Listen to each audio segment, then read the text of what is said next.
3D है sir. 3D है शायद में भी। हाँ 3D है। देखिए तो साइनों की जानते नहीं क्या है इसके अंदर। Oh my God.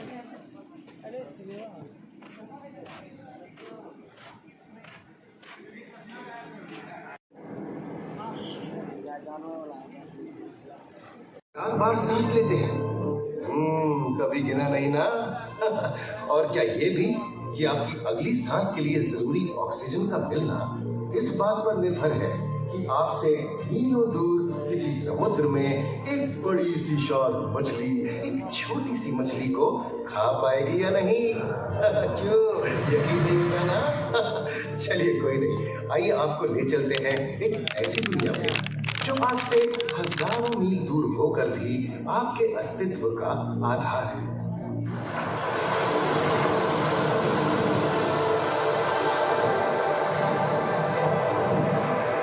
ये महासागर मीलों दूर तक फैला हमारे जीवन का केंद्र, जिसका पानी हर देश की सीमा से परे है। हमें सांस लेने के लिए जरूरी ऑक्सीजन का 50 से 80% इन्हीं समुद्रों के पानी से आता है।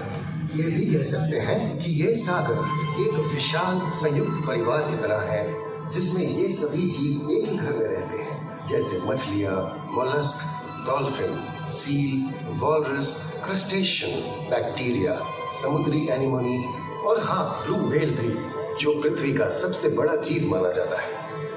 और जंतु ही नहीं, इन समुद्रों में पौधों की भी लाखों प्रजातियां पाई जाती हैं। इन विशाल समंदरों का पानी हमारी पृथ्वी का लगभग 3/4 हिस्सा है। इस धरती पर 5 बड़े महासागर हैं: आर्कटिक, अटलांटिक, हिंद, प्रशांत और दक्षिणी महासागर। ये सागर इतने महत्वपूर्ण हैं कि इनका तापमान और लहरें दुनिया के हर हिस्से के मौसम पर असर डालते हैं, चाहे वो मौसम कितना ही खतरनाक क्यों ना हो। हमारी ही तरह पानी के नीचे पनपता हर जीवन सूरज की रोशनी पर निर्भर है। जी हाँ जनाब, सिर्फ ये जंतु, मछलियाँ, पेड़ पौधे ही नहीं, बल्कि बैक्टीरिया जैसे सूक्ष्म जीव भी सूरज से ऊर्जा पाकर खिलखिला उठते हैं। ये देखो मिस्टर ऊदबिलाव, कितने मजे ले रहा है। देखा इसे, अपने चेहरे की पोजीशन ऐसे बदल रहा है जैसे किसी स्पा में स्टीम ले रहा हो। और वो चली मैडम व्हेल इठलाते हुए सनबाथ लेने। और ये जोकर मछली यानी क्लाउड फिश, ये तो गाना भी गाती है भाई, बिना किसी सुरताल के। हाँ, ये रात समुद्री जानती है और कोई खतरा महसूस होने पर ये कभी हुर्राती है और कभी चहकती है। क्लाउड फिश है ना। और ये डॉल्फिन हमारे स्मार्टफोन से भी ज्यादा स्मार्ट है। ये अपनी आवाज का इस्तेमाल सोनार की तरह करके एकदम सही दिशा में तैरती और एक दूसरे को संदेश भेजती है। जी हाँ, ईमेल या व्हाट्सएप से भी तेज। मूंगा चट्टानें यानी कोरल रीफ दुनिया की सबसे विविध इकोसिस्टम्स में से है। इन चट्टानों को अक्सर समुद्र के वर्षावन कहा गया है। आई समुद्र में वर्षा, अजीब बात है ना।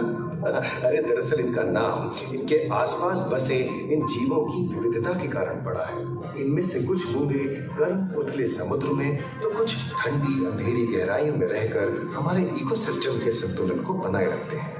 पौधे हमारे इकोसिस्टम का एक बहुत ही महत्वपूर्ण हिस्सा है और पानी में ऑक्सीजन का सबसे बड़ा स्रोत है। इस नीले पानी में मौजूद कई पौधों में से एक बहुत ही महत्वपूर्ण पौधा है फाइटोप्लैंक्टन, जो पूरी दुनिया की ऑक्सीजन की जरूरत का लगभग 50% बनाकर हमारा अस्तित्व बनाए रखता है। इन समुद्रों में पहुंचने वाली सूरज की रोशनी की मात्रा के हिसाब से उन्हें 3 क्षेत्रों या परतों में बांटा गया है। सतह के सबसे नजदीक वाली परत को यूफोटिक जोन या सनलाइट जोन कहा जाता है। जाहिर है कि यहाँ सूरज की सबसे ज्यादा रोशनी पहुंचती है और 90% समुद्री जीवन इसी परत में मौजूद है। अगली गहरी परत को विस्फोटक जोन या ट्वाइलाइट जोन कहा जाता है। इस परत तक सूरज की सिर्फ 1% रोशनी पहुंचती है, जो पौधों के जिंदा रहने के लिए काफी नहीं है। तीसरी और सबसे गहरी परत एफोटिक जोन या मिडनाइट जोन है। यहाँ सूरज की रोशनी बिल्कुल नहीं पहुंचती। ये परत पूरी तरह से अंधेरी और ठंडी होती है, बिल्कुल किसी हॉरर मूवी के सीन जैसे। ये कई जगह पर इतनी गहरी होती है कि यहाँ आसानी से माउंट एवरेस्ट जैसे ऊंचे पहाड़ भी समा सकते हैं। और इसकी सबसे गहरी जगह है प्रशांत महासागर में मरियाना ट्रेंच। महाद्वीपीय तटों के साथ लगे उतने समुद्री इलाकों तक पहुंचना आसान है, लेकिन ये समुद्र का सिर्फ 10% है। समुद्र की गहराई जितनी बढ़ती जाती है उतने ही वहां के हैरत अंगेज जीव जिन तक पहुंचना मुश्किल होता जाता है। ये समुद्री जीव पहले तो अपनी खूबसूरती से आपको छलते हैं और फिर अचानक एक खतरनाक रूप ले लेते हैं जिनसे बचना मुश्किल ही नहीं नामुमकिन है। और ये क्या, अचानक ये रोशनी कहां से आई? ओहो, ये तो जेलीफिश का झुंड है जिनकी रोशनी एकदम डिस्को लाइट की तरह लगती है। वाह, ये हुई ना बात। अब सभी बड़ी छोटी मछलियां इन चमचमाती डिस्को लाइट को देखकर पार्टी करने आएंगी। और फिर यही रोशनी उन्हें बेरहमी से पहुंचकर उनका शिकार करके अंधेरे में वापस गायब हो जाएगी। लेकिन सभी शिकारियों को छलावे से लुभाना नहीं पड़ता। सबसे घातक शिकारियों में से है शार्क, जैसे ग्रेट व्हाइट और टाइगर शार्क। शार्क आमतौर पर सूरज ढलने के बाद अंधेरे में शिकार पे निकलती है समुद्री जीवों का यमराज। आज तक शार्क की 500 से ज्यादा प्रजातियों का पता चल चुका है। ये हर तरह के खुले महासागरों में, भूमि की चट्टानों में, आर्कटिक की बर्फ के नीचे और समुद्र की अंधेरी गहराइयों में पाई जाती है। और ये है समुद्री घोड़ा, जो तबड़क तबड़क नहीं, छप छप छप छप करता है, यानी दौड़ता नहीं, तैरता है। हमने इन समुद्रों के बारे में बहुत कुछ जाना है, पर अभी भी बहुत कुछ जानना बाकी है। ये सागर गहरे और विशाल, ठंडे और अंधेरे में डूबे होते हैं। इन गहराइयों में पनपने वाली 17,000 से अधिक प्रजातियां मानो किसी की कल्पना से कम नहीं। किसी खूबसूरत एंजल की तरह दिखने वाले जीवों के साथ साथ न जाने और क्या क्या देखने को मिले।